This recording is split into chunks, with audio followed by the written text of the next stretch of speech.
Have a Date with the Angel, starring Betty White. Bill Williams as Gus Angel. Presented by Plymouth, star of The Forward Look, and the Plymouth Dealers of America. The time, 7 months after Vicky and Gus Angel were married. The main character, Francis, license number 34728. The plot, a shaggy dog story. Mrs. Deeks, I did not buy the cookies from... You're not giving me a chance to explain. Honey, you don't owe that woman an explanation. When your little girl came to the door with the cookies, I didn't have any change. And when the Grayson girl got here, I did. It's as simple as... Spite had nothing to do with it. Mrs. Deeks, I will not allow my wife to get mixed up in a neighborhood feud about a bunch of silly cookies. You stay up at your end of the block, we'll stay down here, and we'll get along just fine. Well, I guess I told her, huh? You sure did. Only she hung up on me.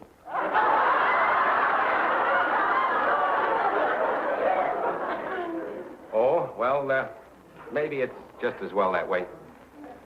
Vicky, I think we should at least consider moving out of this neighborhood. Oh, honey, no. This is not a neighborhood. It's a battlefield. We can stay out of their quarrels, only don't talk about moving away. Gosh, honey, I just love this house. We picked it out together, and I couldn't think of... Francis? Here, Francis. Murph's a little early tonight. He usually doesn't lose his dog till 8:30. Well, at least he loves Francis. Sure, sweetie, but wouldn't Murph be more sensible buying a lock for the gate than wandering around the neighborhood with a plate of liver? 10 to 1, he blames the whole thing on the Finleys. Hi, kids. Hi, Murph. Have you seen Francis?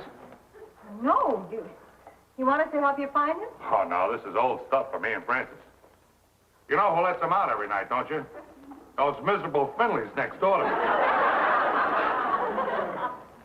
Do you mean they deliberately open your gate? No. Francis jumps over the fence into their yard, and they leave their gate open. How's Kathy? Oh, swell. She's spending the weekend with that no-good sister of hers. Well, see you later, kids. Bye, Murph. So long, Murph. Francis! Come and get your daddy's liver. See, darling? It can be done. I guess it can at that. And, honey, I feel the same as you about this house. Oh, no, don't tell me he's run out of liver already. Honey, we've got to do something about this neighbor. Oh, hi, Mr. Finley. Hello, Mrs. Angel. Hello, Mrs. Angel's husband. Hello, Mr. Finley. I've come to say goodbye. Oh, well, come on in a minute. You taking a trip? No, I'm running away from home. Again? Where are you going, Mr. Finley? Oh, I guess I'll just get out on the highway and follow the radiator cap. And that isn't easy when you don't have a car. How's your son? Rotten to the core. You should hear the things he said to me. We'd rather not know, Mr. Finley. What Mr. Angel means is we can all remain good friends if we don't know too much about each other's problems. I don't care what he means. I wasn't going to tell you anyway. I am glad we all think alike. Because it's none of your business. You're right. You have a wonderful runaway. If my son Roger comes looking for me, tell him not to worry. I brought my nightshirt. We will. Tell him if he wants me, I'll be at a cheap hotel somewhere, hungry and cold. We will. Tell my boy that after they throw me out of the cheap hotel, I'll probably last a week or two before I starve, so he mustn't worry. Goodbye, Mr. Finley. Goodbye. See what I mean? You have to live in this neighborhood in order to believe it. Well, you have to admit he's kind of cute. He did everything but play hearts and flowers. And that suit. He dresses like he hasn't a dime, and you and I both know he could buy and sell everybody on the block. Can't you see him wandering around downtown someplace and people are handing him money for cups of coffee? Yeah. He went through that whole routine just so we'd ask him to stay overnight, you know. I know it, and for once, we were smart enough not to fall for it. Gus, you don't think he might get into trouble, do you? How? Oh, I don't know. I just get a picture of him wandering around downtown. And I get a picture of him being picked up for vagrancy.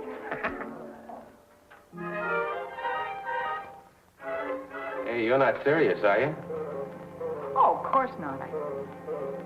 Oh, it's just that other people don't understand him like we do, and I'd hate to see anything happen to him.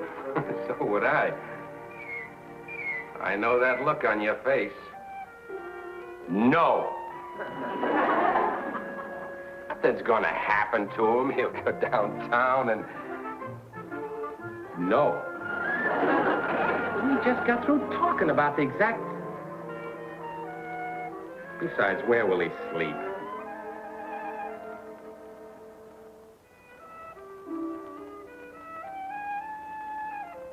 No, honey. Well, just for tonight, though. Call him before he gets too far away. Mr. Finley!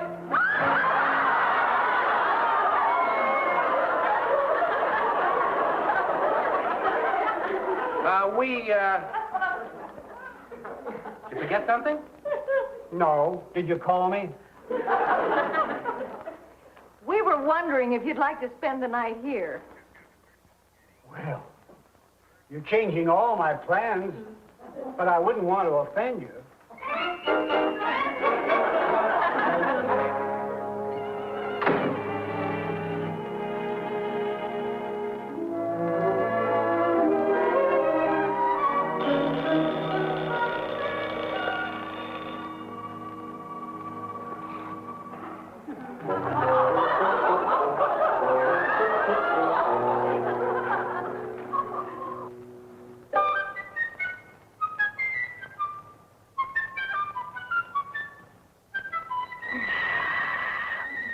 One, two, three. One. Now what's going on? I don't know. One, two, three, four. Clap your hands and back for more. 5, 6, 7, 8. Tell yourself you're feeling great. 1, 2, 3, 4. Hit the waves and head for shore. 5, 6. Who in the world could be calling at 6:30 in the morning? Please. Well, it's about time you were calling, Roger. For you. Hello? Oh, no. Murph's dog didn't come home all night. Mm-hmm. Yeah. Oh, well, of course. Of course he won't mind. Right. I won't mind what? Darling, I told Murph you'd drive him around the neighborhood to look for Francis. Honey, this is Saturday. I was planning to sleep till 10. Cassie has their car. The poor man is frantic. He's called the pound. It'll only take you a minute to jump into your clothes. Come on, sweetheart. It's the least we can do.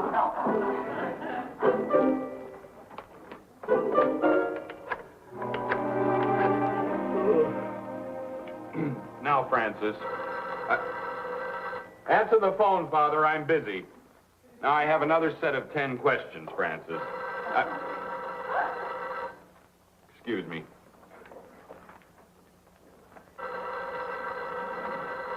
"58 affirmatives. Hello? Hello, Sonny. If you find your father's muffler, send it to the 3rd park bench from the left in Pershing Square. I'll tell him. 41 negatives. Father, you had another call.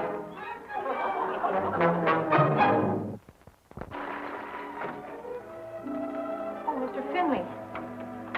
Has Mr. Angel come back yet? No. Well, I hope they have better luck finding Francis than I did.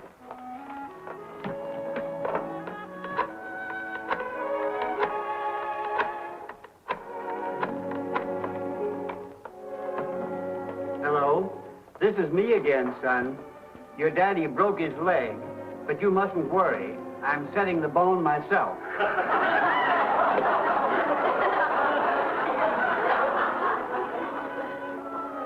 Does he answer the phone when you call, Mr. Finley?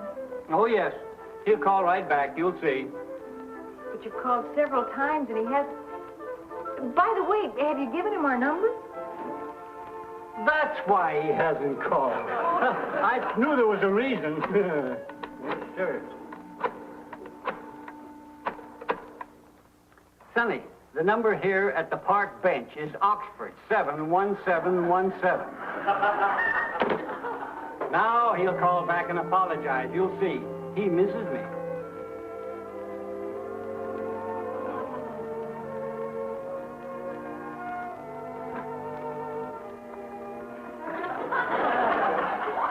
I thought maybe the party line was using it. Come on, Mr. Finley. I want you to go out on the patio and get some fresh air. I'll call you when your son calls. I have a little work I want to clean up. All right. Just holler when he calls. I sure will. Vicky! Did you find Francis? No, Murph thinks he was stolen. He's calling the police.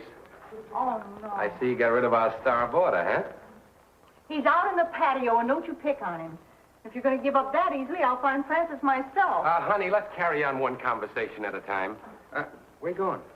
First, I'm going to tell off a certain Roger Finley. Honey, let's stay... Just that poor man has called that no-good son of his at least 10 times. First, he told him he was freezing to death on a park bench. And then he told him the cheap hotel was on fire. But he wasn't to worry. He was jumped out into a net he was holding himself. And you know that no-good Roger of his didn't even ask him to come home? If he'd have told me that, I wouldn't let him within 10 miles of the house. Oh, he doesn't expect Roger to believe him. He just wants to be invited back. Well, now Roger's going to beg his father to come home if I have to break his psychological neck. Honey, as long as we seem to be mixed up in the middle of this, why don't you let me get down there? No, Gus. You'd probably lose your temper.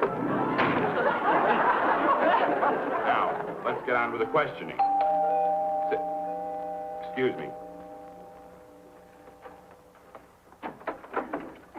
Mr. Finley, I try not to Francis! Well, honey, where have you been? I've been looking all over the neighborhood for you, and here I safe and sound with Mr. Finley. Mrs. Angel, I suggest you stop that kind of talk. The dog will think you're a fool. Do you realize half the neighborhood has been looking for Francis here? When was the last time he had something to eat? Oh, he and I sat down to a meal just a few minutes ago. Oh, here's the entry. Friday, 11:10 p.m. 11:10 p.m.? That was last night. 11:10 p.m. served bacon and eggs. Animal has a tendency to eat too fast, prefers eggs over easy. Do you know that your father spent the night at our house, Mr. Finley? Please, Mrs. Angel, let me get on with the experiment. Francis, come over here. Francis?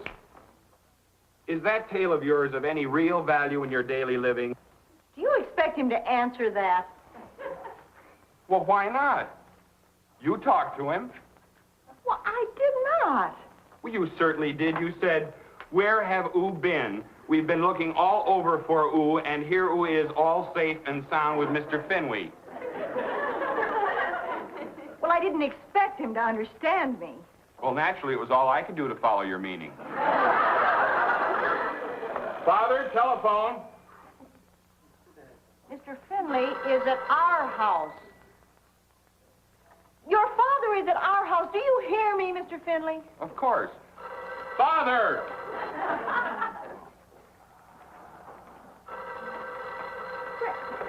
Hello. Hello, Sonny. Your father is on a freight train, but the number here is Oxford 71717. Thank you. May I use your phone? I'm glad you asked me that. I left some leftover questions in the kitchen.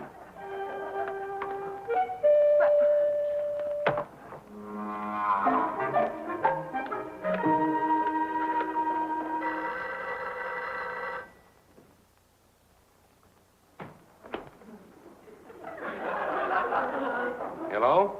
Hello, Gus? Yeah? That's my son. Tell him I'm coming home and throw him out. I ran into the weirdest situation down here. I can match you weird for weird. Tell Mr. Finley, the one you have up there, tell him his son wants him to come home. He just informed me he is coming home and throwing Roger out. That's right. Why should I run away? I own the house. Does Roger really want his father back? Well, it's a little hard to say because he thinks his father is here. Honey, I'm getting sick and tired of these silly people. Come on home and let them fly apart by themselves. Now, it isn't as bad as it sounds. As far as I can tell, Roger's been working on an experiment all night and lost track of time. Oh, well, I guess we've all done that. Not like this, we haven't. Anyway, he's been carrying on these long, involved conversations with the dog, and that's what I want you to... Wait a minute. Back up. What did you just say? Honey, listen to me and don't interrupt. Roger has Francis down here. He's not hurting him. He's just talking to him. And that's what you've got to make clear to Murph. Make it clear to me first. He's asking Francis this series of questions. He's asking the dog question? Yes, but that's not important. I'll be right there. Gus, Now, these questions may not seem pertinent, Mrs. Angel, but I have a theory that any animal, intelligent animal, that lives among human beings all its life soon learns to understand what those humans are saying. Well, I imagine that's possible, but you don't have to explain it to me. Well, I just didn't want you to think I was being weird. But I've seen this dog go out and bring in the morning paper at a command.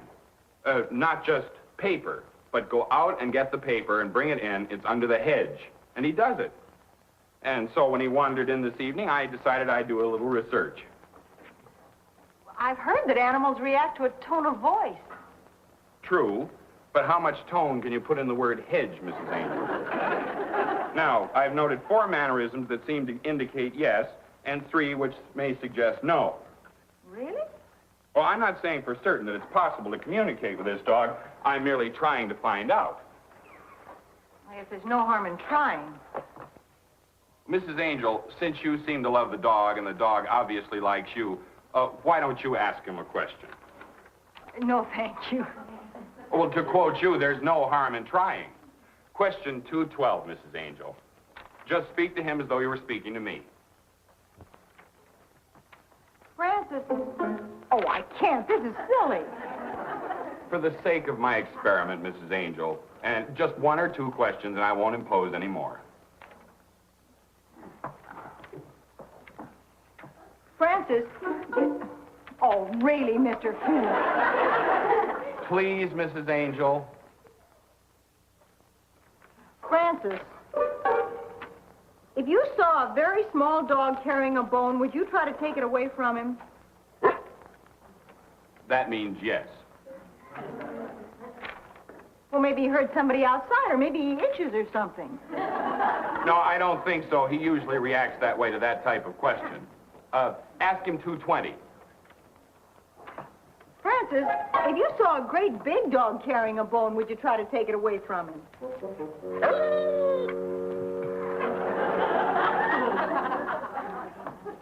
Oh, that means no. The animal is apparently a coward. Try 221. Question 221, Francis. If you had your choice between a bowl of food and chasing a cat, would you chase the cat? Oh, well, that's not a fair question. It depends on how hungry he was at the time. Good thinking. Dickie, what in the world are you doing? Hi, honey. Mr. Finley's carrying on the most interesting experiment. So I see. Now I have a wife that talks to dogs. I felt that way, too, at first about it, but, you know, Mr. Finley says that animals understand more than we think they do, that's all. Watch. Francis, listen to me a minute. Francis, if you saw a very small dog carrying a bone, would you try to take it away from him? That doesn't prove anything. Oh, his answers are 80% sensible out of 220 questions. See? Father, where have you been? You've had several phone calls. Thank you, laddie. Isn't it pleasant around here now that I am back? Oh, I suppose so. See, I told you he'd miss me. What's he talking about? Father? Anyway, I'm glad the dog's safe. When I told Murph, he went screaming for the police. You don't believe all this stuff, do you? Oh, of course not. But you have to admit, it's a fascinating idea. Francis, come here a minute. Francis, question 222. Do you find it difficult to see with that ridiculous haircut? Oh, come on. Well, do you? Well, I'll admit that could mean anything, but Mr. Finley says it means no. Francis, question 223. Do you have... Oh, well, this is a little more personal. Come on, ask him. He won't mind. Francis, do you have one particular lady friend whom you prefer... Well, hi, Murph. Here's Francis. Hi, Francis. How's my boy? Who are these people? Oh, they're my neighbors, and they're all right. What are their names? And I don't think so. Lady, were you talking to this dog? Well, yes, but you don't know what happened. What about you? What's your excuse? Me? I was just standing here. Look, the next time, don't call the police. Call the little men in the white coats. Oh, that's right. Must have gotten a little excited. I don't want to press no charges against nobody. When you call the police, you're spending taxpayers' money. Don't forget that. I hope you know what you're doing. Sorry, Francis. It wasn't your fault, darling. No, it's going to be fine. Now, don't you worry. I have a lady dog at home. If this animal tells you in the next conversation you have with him that he's not going steady, let me know, will you?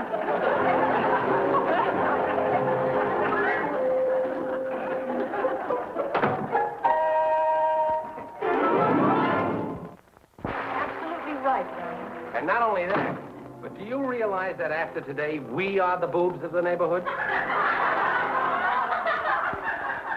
Naturally, we are. We talk to dogs. Oh, and that police officer did everything but hand us a couple of dunce caps. Here we go again. And we don't want any more cookies either. Hi, kids. Hey, thanks a lot for helping me get Francis back. Come on, boy. Yeah.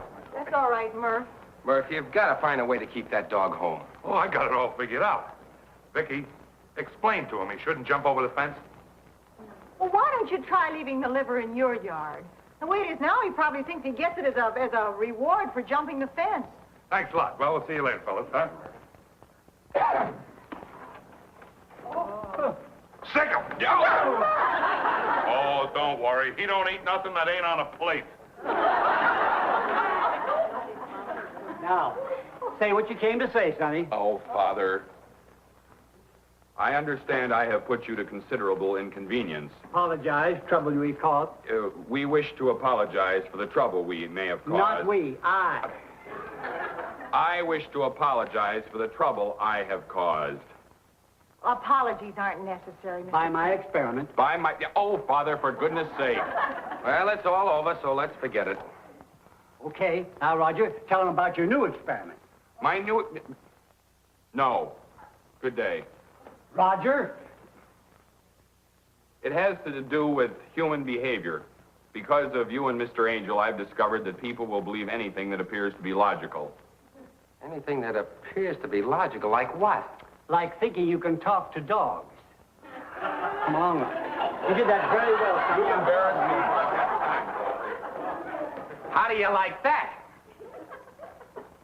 I'm beginning to think you're right about this neighborhood. If there's one thing I can't stand, it's worrying every time the door... Francis, come back here. Stop that. It's not even shouting. We will not have shouting around the neighborhood. That I have enough trouble with.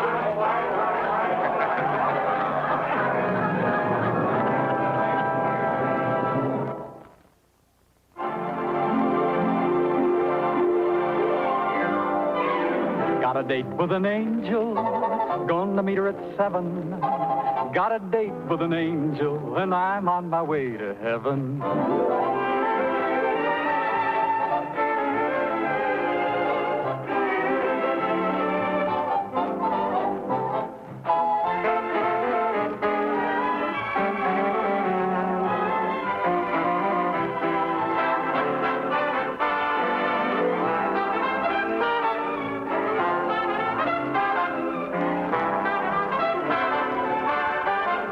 Ladies and gentlemen, your Plymouth dealer invites you to watch the Lawrence Welk program Top Tunes, and you tell it on this same network. Tom Kennedy speaking. Good night, everybody.